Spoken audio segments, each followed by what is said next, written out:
বাঁকুড়ার তৃণমূল প্রার্থী অরূপ চক্রবর্তী, তার মন্তব্যে রীতিমতো আবার বিতর্ক দানা বেঁধেছে। দল মুমূর্ষু অবস্থায়, সংকটে রয়েছে দল, প্রয়োজনে পা ধরে ক্ষমা চাইব, তবু ঐক্যবদ্ধ লড়াই লড়ুন।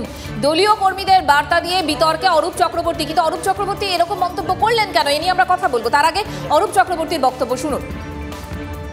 যারা ঐক্যবদ্ধভাবে লড়াই করতে পারবেন না, তারা দয়া করে দল থেকে চলে যান।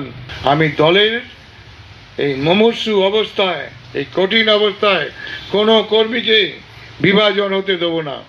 দরকার হলে পায়ে ধরে নেব, ভোটটা করুন, রাগ অভিমান ছাড়ুন। এখন একটা সংকট, যুদ্ধ শুরু হচ্ছে, সব একসঙ্গে কাজ করব, নিজেরা কোনো মনোমালিন্য করব না।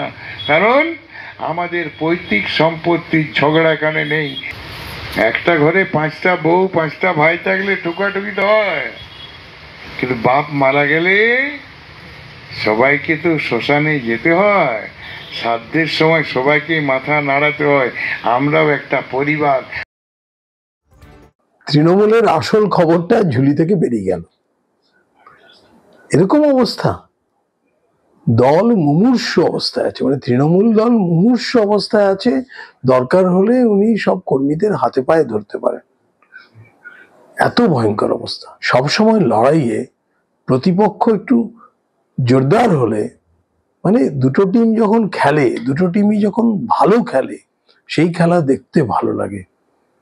কাজেই আমার তো মনে হচ্ছে যে উনি বোধহয় আগেই হার স্বীকার করে নিচ্ছেন। আমরা শাসক কথা বললাম, আমরা কথা শোনালাম আপনাদেরকে, যে সুভাষ সরকারের বক্তব্য আপনাদের শোনালাম, রীতিমতো কটাক্ষ করেছেন তিনি। কিন্তু এরকম ধরনের মন্তব্য কি কারণ করলেন অরূপ চক্রবর্তী? হীরক আমাদের সঙ্গে রয়েছেন, কথা বলবো তার সঙ্গে। হীরক। মঞ্জিরা, দেখো, অরূপ চক্রবর্তী এই বিষয়টা স্পষ্ট করেননি যে তিনি কোন পরিস্থিতিতে এই ধরনের কথা বলেছেন, কোন পরিস্থিতিতে তিনি বলেছেন যে তৃণমূল দল তা সংকটে রয়েছে, তা মুমূর্ষু অবস্থায় রয়েছে। কিন্তু রাজনৈতিক মহল যেটা মনে করছে যে গত পঞ্চায়েত নির্বাচনের যে অভিজ্ঞতা, সেই অভিজ্ঞতা থেকে অরূপ চক্রবর্তী এই ধরনের মন্তব্য করেছেন। গত পঞ্চায়েত নির্বাচন যদি দেখা যায়, তাহলে দেখা যাবে যে পঞ্চায়েত নির্বাচনের প্রাককালে সেখানে তৃণমূলের শীর্ষ নেতৃত্ব, এমনকি তৃণমূলের second in command Abhishek Bandyopadhyay, তিনিও বাঁকুড়া জেলায় এসে বারে বারে গোষ্ঠীদ্বন্দ্ব মেটানোর কথা বলেছেন। এমনকি কড়া হুঁশিয়ারি দিয়েছিলেন যে গোষ্ঠীদ্বন্দ্বের কারণে যদি কেউ নির্দল হিসাবে মনোনয়ন দাখিল করে, তাকে কোনোদিন দলে আর ফেরত নেওয়া হবে না।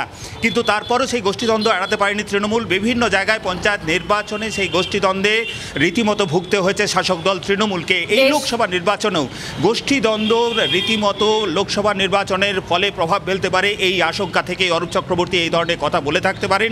অন্তত রাজনৈতিক মহল তেমনটাই মনে করছে। যদিও বিজেপির তরফ থেকে স্পষ্টতই দাবি করা হচ্ছে, স্পষ্টতই কটাক্ষ করা হচ্ছে। আপাতত তোমাকে ধন্যবাদ।